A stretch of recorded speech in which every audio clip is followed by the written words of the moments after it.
Cada cultura, cada civilización tiene sus propias creencias, sus propias prácticas, sus propias costumbres. Y a veces esas creencias, prácticas o costumbres podrían parecer raras para nosotros que vivimos en otra parte del mundo.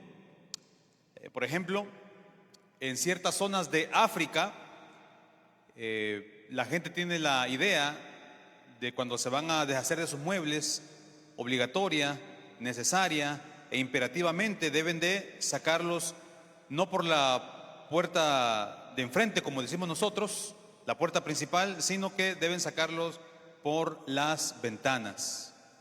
Y en esa zona de África, la gente cuando cambia de muebles no puede sacarlos por la puerta principal, sino que debe sacarlos obligatoriamente, según su costumbre, por las ventanas, porque solamente por las ventanas se van las malas vibras, según la creencia de estas personas.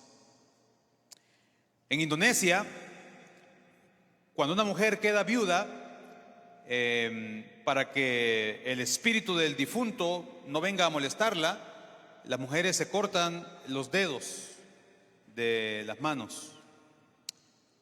Y así de esa manera queda calmado el espíritu del difunto. Es una tradición rara, ¿no? Para nosotros. Es algo extraño. Y usted puede googlear, no ahora, pero cuando llegue a su casa, la tradición de Indonesia y va a ver que hay mujeres que pues no tienen los dedos de sus manos, en este caso mujeres que quedaron viudas. En un tiempo también los flagelantes, habían personas que en los monasterios agarraban látigos y golpeaban su espalda, porque de esa manera ellos creían que estaban castigando el cuerpo y alimentando el espíritu. Bueno,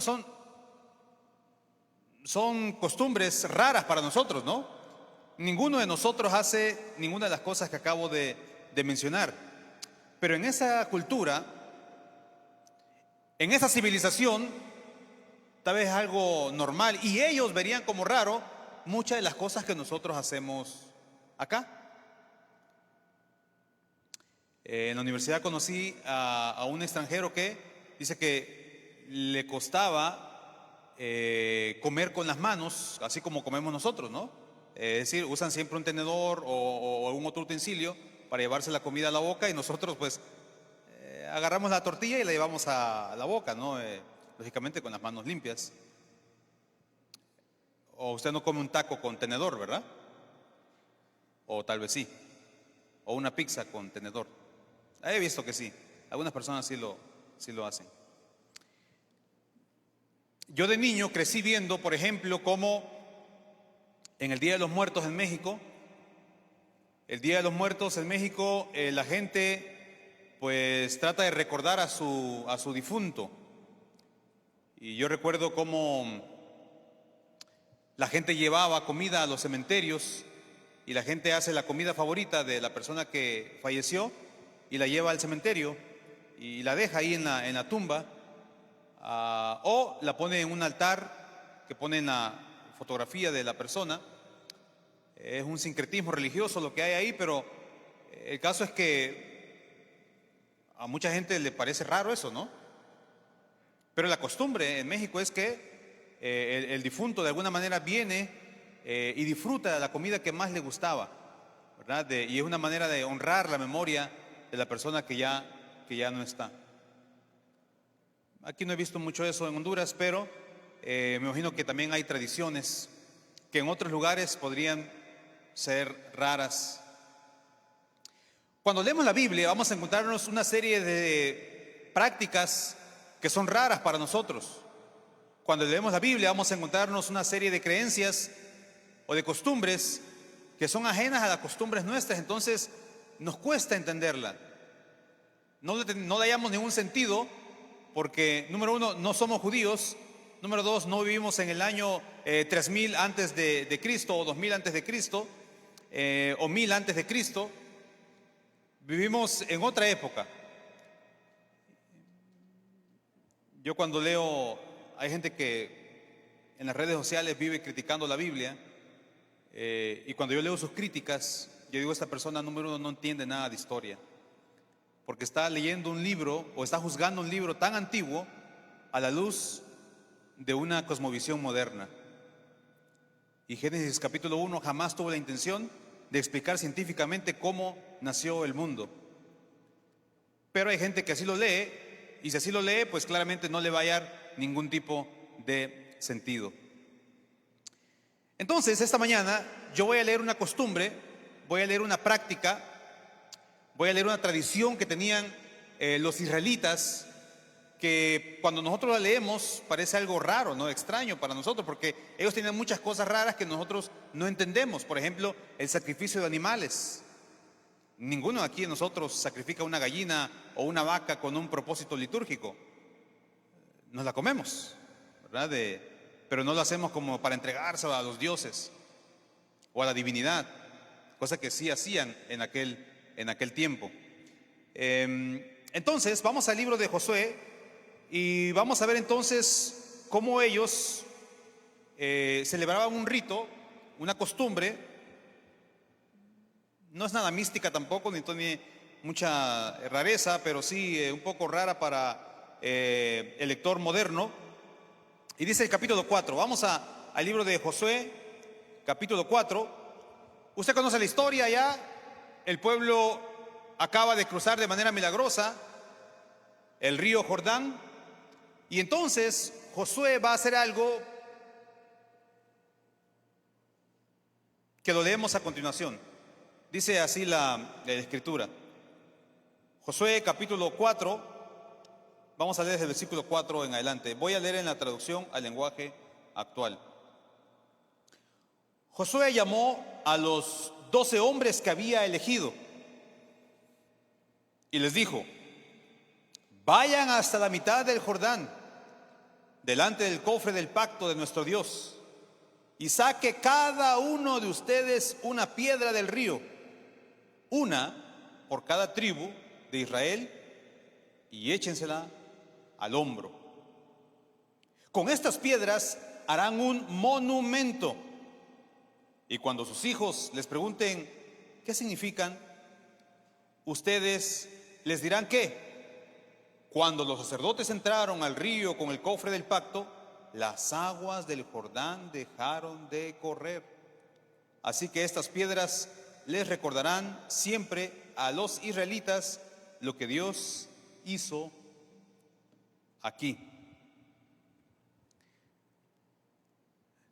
Me imagino que los que se casaron por la iglesia tienen alguna foto de ese día, algún recuerdo.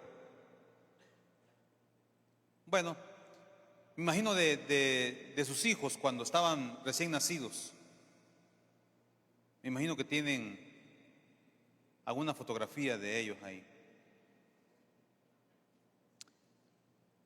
Nosotros hoy en día, para recordar el pasado, bueno, ahora ya no, porque ahora todo es digital, ¿no? Ahora las fotos quedan en un dispositivo que cuando se nos daña se pierden las fotos. Pero antes, tal vez su mamá tenía la costumbre de tener un álbum de fotografías. Usted va todavía a la casa de su mamá y puede ver algunas imágenes del pasado. Y esas imágenes nos ayudan a nosotros a recordar. Y entonces el pueblo acaba de cruzar el Jordán de manera milagrosa, y el texto dice que Josué le dice: vayan y recojan 12 grandes piedras, una que represente a cada tribu, y quiero que las traigan acá y vamos a levantar un altar. Y el altar va a servir para que en el futuro, cuando la gente pregunte ¿y qué significa esto?, entonces vamos a aprovechar para contar la historia. Cada una de esas piedras fue recogida en el Jordán y representa cuando Dios detuvo las aguas del Jordán de manera milagrosa, y entonces van a darle una lección a las futuras generaciones. Esto era algo propio del pueblo de Israel.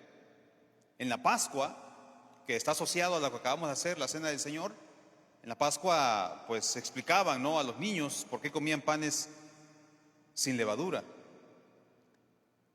Me imagino yo cuando un judío celebraba la fiesta de los tabernáculos y ponía una tienda de campaña afuera de su casa, entonces el niño preguntaba, ¿y por qué? Y entonces el padre aprovechaba y le decía, es que cuando nosotros o nuestros antepasados anduvieron en el desierto, así es como vivían. Y entonces servían para transmitir un mensaje a las futuras generaciones. Y es que a veces nosotros tenemos memoria corta, ¿no? Olvidamos las bendiciones de Dios recibidas en el pasado. Y ese fue un problema que tuvo este pueblo. Y necesitaban algo para recordar lo que Dios había hecho. Y Josué sabe cómo es este pueblo. Sabe, por ejemplo, cuando ellos estaban saliendo de la tierra de Egipto y estaban delante del mar y no se sentían en una encrucijada porque delante tenían el mar y atrás tenían el ejército de Faraón. El pueblo se acobardó y dijeron, ojalá nos hubiésemos muerto allá. Y el pueblo olvidó que Dios había hecho 10 milagros por medio de las 10 plagas. Fue de memoria corta, acababa de olvidar que Dios había hecho 10 milagros para que ellos pudiesen salir. Pero dicen que cuando estamos en crisis, cuando estamos en problemas, a veces olvidamos las bendiciones que Dios nos ha dado en el pasado. Este mismo pueblo fue liberado, todos conocemos la historia, cómo Dios separa las aguas para que el pueblo pueda cruzar. Y más adelante, cuando el pueblo se le acabó el agua, no tenían que tomar, nuevamente el pueblo se quejó. Y habían olvidado que Dios había abierto las aguas del mar. Y Dios entonces le da agua de una roca. Usted conoce la historia. Y el pueblo sigue avanzando y después no tenían que comer y nuevamente el pueblo se empieza a quejar. Habían olvidado que Dios le había dado agua de una roca. Y Dios en esa ocasión le da maná del cielo. Y el pueblo sigue avanzando y después se quejan de que solamente maná. Y entonces parece ser que los seres humanos tenemos memoria a corto plazo. En un sentido figurado, hablando de aspectos espirituales. A veces cuando usted tiene grandes problemas, que yo sé que los tiene porque todos tenemos nuestros problemas, somos de memoria corta y olvidamos que Dios ha estado con nosotros en el pasado. Olvidamos que Dios ya ha hecho milagros en nuestras vidas, en otras situaciones. Vaya a su niñez, vaya a su juventud, vaya a ese hospital, vaya a esa situación caótica en la que estuvo. Y se dará cuenta que Dios también estuvo ahí. Pero a veces se nos olvida. Somos de memoria corta también. Y pareciera ser que Josué sabe y entiende que el pueblo va a olvidar este milagro. Así que necesitan levantar un monumento para que les recuerde a las futuras generaciones lo que Dios hizo en ese lugar. Claramente no le voy a pedir que levante un altar en su casa, pero sí le puedo mencionar que es importante que tengamos conciencia de los milagros que Dios ha hecho en nuestras vidas en el pasado. Dios estuvo ahí y tal vez usted está aquí presente en esta mañana a consecuencia de ese milagro que Dios hizo en su vida. Tal vez usted no lo quiere ver como un milagro, pero fue la mano de Dios que estuvo ahí. Y Dios, si lo ha hecho una vez, lo puede volver a hacer. Lo puede volver a hacer. De hecho, este pueblo, la historia sigue avanzando y encontraremos que hay otra situación donde levantan otro altar, pero en otras condiciones y por otras circunstancias, y nos da una gran lección en cuanto a las relaciones interpersonales. La historia es larga y si leo todo el pasaje sé que algunos no me van a seguir en la lectura y pues, se van a poner a revisar el Facebook o otra cosa. Así que mejor le voy a contar la historia y después leemos una pequeña porción del pasaje.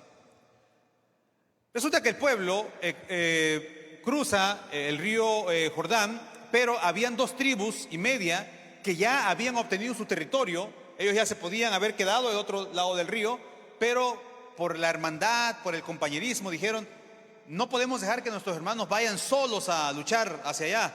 Así que nosotros vamos a acompañarlos, vamos a luchar con ellos también para que ellos puedan apropiarse de la tierra. Y cruzan el río y acompañan a sus hermanos, luchan con ellos, ganan las batallas y después deciden que ya es tiempo de que ellos regresen con sus esposas y sus hijos. Y entonces las 2 tribus y media, que hoy en día cuando leemos la lectura le llamamos las tribus del este, deciden que es tiempo de regresar.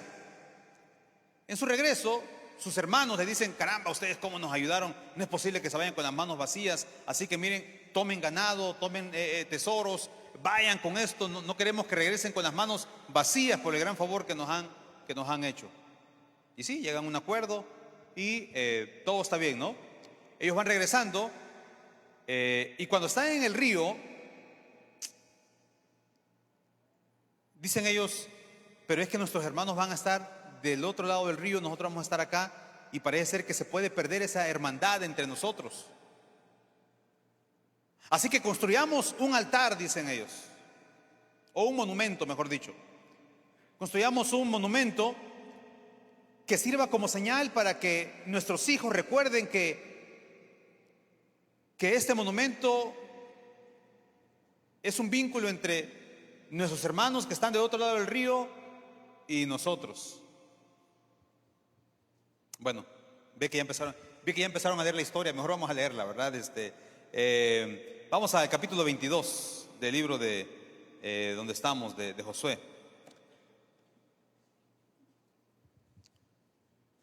Vamos al capítulo 22. Resulta que las 9 tribus les llega el chisme de que hay unas tribus que están levantando un altar clandestino. Y dicen las 9 tribus y media: no, nuestros hermanos no pueden hacer eso. Sabemos que cuando eso ocurre, Dios se molesta y manda un castigo al pueblo.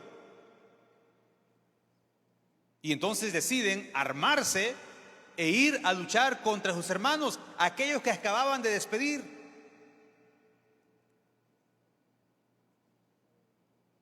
Porque ellos creen que ahora estas 2 tribus y media están levantando un altar clandestino. Ellos no pueden permitir que eso pase porque eso enciende la ira de Dios. Así que envían y finalmente se encuentran, y antes de luchar, antes de ir a la guerra, pues se les ocurre conversar, ¿no?, sobre qué es lo que está pasando. Leamos entonces el capítulo 22 del libro de Josué. El texto es muy amplio, pero vamos a irnos al versículo 21. Una vez que los alcanzan y les dicen: no pueden hacer eso, entonces le dice la tribu que todo ha sido un malentendido. Capítulo 22, versículo 21. Entonces las 2 tribus y media respondieron. Leo en la traducción al lenguaje actual: nuestro Dios es el más poderoso de todos los dioses. Él sabe por qué hicimos esto y queremos que ustedes lo sepan también. Si hemos levantado este altar por rebeldía o para apartarnos de Dios, no nos perdonen la vida. Que Dios nos castigue si lo hemos construido para presentar nuestras ofrendas. Pero no es así. Lo construimos porque teníamos miedo de que algún día los hijos de ustedes les dijeran a los nuestros: ustedes no tienen nada que ver con el Dios de Israel. Versículo 25. Dios dispuso que el río Jordán sirviera como frontera entre ustedes y nosotros, los de Rubén y de Gad. Así que no tienen ustedes nada que ver con Dios. Entonces los hijos de ustedes podrían obligar a los nuestros a dejar de adorar a Dios. Por eso levantamos un altar, no para presentar ofrendas, sino como una señal para ustedes y para nosotros, para que nuestros hijos sepan que servimos a nuestro Dios y que a Él presentamos nuestras ofrendas. De esta forma, los hijos de ustedes no podrán decirle a nuestros hijos: ustedes no tienen nada que ver con nuestro Dios. Versículo 28. Si esto ocurriera, pensamos que nuestros hijos podrían responder: nuestros antepasados construyeron un altar igual al de Silo, para que se vea que nosotros también lo adoramos y no para presentar ofrendas. Y por último, versículo 29. Por cierto que no nos rebelamos contra Dios, ni hemos construido un altar en donde ofrecerle sacrificios, ni queremos reemplazar al que ya está. Pudo captar la lectura, ¿no? El pueblo viene dispuesto para atacar a las 2,5 tribus, no tiene ninguna ventaja, ninguna oportunidad de ganarle a las 9,5 tribus. Y le dicen: no, todo ha sido un malentendido, hombre. Es que nosotros levantamos el altar aquí porque un día nosotros ya no vamos a estar, y los hijos de ustedes, puede ser que le digan a nuestros hijos: ustedes no tienen nada que ver. Pero este altar aquí va a ser una conmemoración, va a ser una señal de que siempre tendremos un vínculo y que ambos estamos adorando al mismo Dios. Ah, ¿para eso lo levantaron? Sí, para eso lo levantamos. Y dice el texto, cuando ellos escuchan la explicación, mire lo que dice el versículo 30. Cuando el sacerdote Fines y los 10 jefes escucharon la explicación, quedaron satisfechos. Menos mal que preguntaron, ¿no? Pero ese otro altar sirvió para explicarnos algo común entre nosotros los seres humanos. Muchos de los problemas interpersonales, muchos de los problemas que usted tiene ahí en su centro de trabajo, muchos de los problemas que usted tiene con sus familiares, muchos de los problemas que usted tiene con sus vecinos, muchos de los problemas que usted tiene son por puros malos entendidos. A veces una persona dice una cosa y la otra persona entiende otra.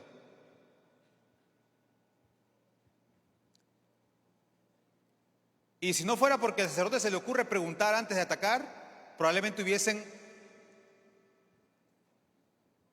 ocurrido una masacre ahí. Imagínense que después de cometer el asesinato se hubiesen dado cuenta: no era para eso, y ya los mataron a todos. A veces así nos pasa, ¿no? Decimos una palabra y después nos damos cuenta que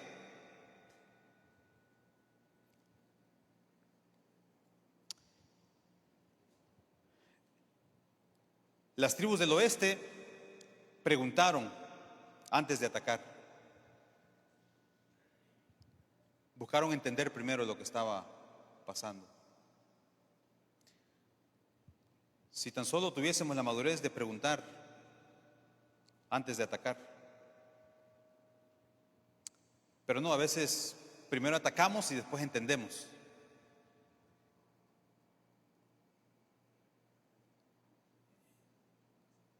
Y también que las tribus del este estuvieron dispuestas a explicar, porque a veces no estamos dispuestos a explicar.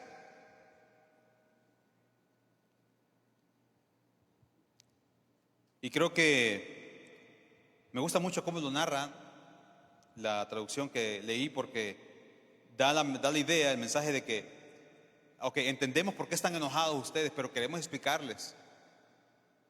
Es como cuando alguien entiendo probablemente por qué estás molesto, ¿O por qué estás molesta? Pero si me permites explicarte, todo fue un malentendido. Yo siempre cuento la historia de una vez que iba yo a trabajar, iba a la carrera, ¿no? Ya le he agarrado la tarde ahí en la casa y a la carrera me voy corriendo, me subo al carro, enciendo el carro, eso fue hace muchos años, creo que, no sé si ahí estaba pequeño todavía, pero una vecina me dice, va tarde otra vez, ¿verdad, Lupe? Me dice. Y entonces cuando me dice eso, yo le digo, mire, como no tengo nada bueno que decir, mejor me voy a quedar callado, le digo. Y agarro el carro y me voy. Y entonces yo vi que la señora después no me hablaba, ¿verdad? Buenos días, le decía, y ya no me regresaba el saludo. Digo, aquí algo está mal, ¿no? La pasada que a veces usted no sabe qué pasó y la otra gente está molesta. Y efectivamente yo dije una cosa, pero la otra persona entendió otra. Y entonces yo le dije, así como hizo Abraham, ¿no se acuerda cuando Abraham tiene un pleito, los pastores de Abraham con los de Lot? Y a veces hay problemas interpersonales y creemos que se van a arreglar automáticamente. Y no se arreglan, hay que conversar, hay que hablar. Y entre más pasa el tiempo, más cuesta hablar. Si usted le deja o alguien le deja hablar a usted por 2, 3 días, a la semana va a ser más difícil hablar. Después a las 2 semanas va a ser más difícil hablar.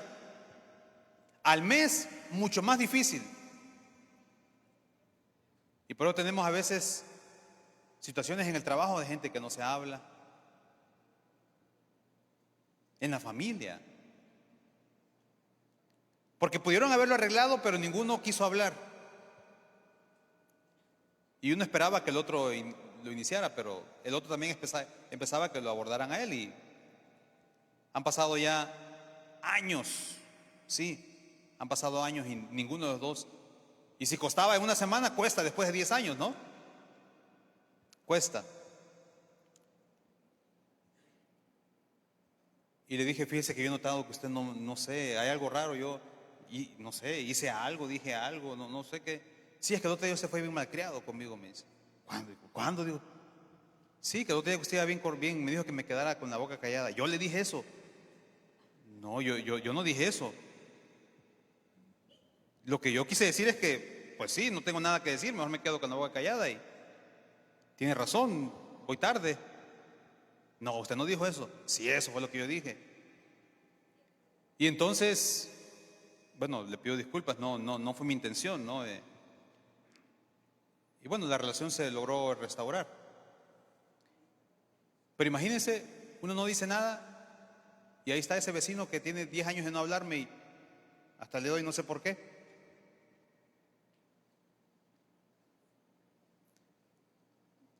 Y entonces, esta segunda parte del pasaje nos enseña que muchos de los problemas que hay a veces son puros malos entendidos. Nunca se le olvide que cuando usted dice una cosa, no necesariamente es lo que la otra persona está escuchando. A veces la otra persona está escuchando otra cosa muy diferente a lo que usted está diciendo. Porque somos diferentes, ¿no? El mismo chiste un día nos puede dar risa y el otro día nos puede enojar, dependiendo del estado de ánimo que andemos. A veces nos reímos, a veces nos enojamos. Entonces, hermano, hermana, si se va a acordar de ese sermón, nos acordamos de dos cosas. En la cultura de Israel se levantaban altares. El primer altar que leímos representa que nunca hay que olvidar las bendiciones recibidas. Dios ha hecho mucho en su vida. No lo olvide, especialmente cuando estemos en crisis. Y número 2, a veces muchos de los problemas que tenemos con otras personas es simplemente porque nadie se te va a preguntar. Y aquí la gente vino y preguntó, ¿qué es lo que pasa? Y dieron una explicación. Y también hay que estar dispuestos a explicar y a conversar para que tengamos mejores relaciones saludables y balanceadas entre nosotros. Bendiciones.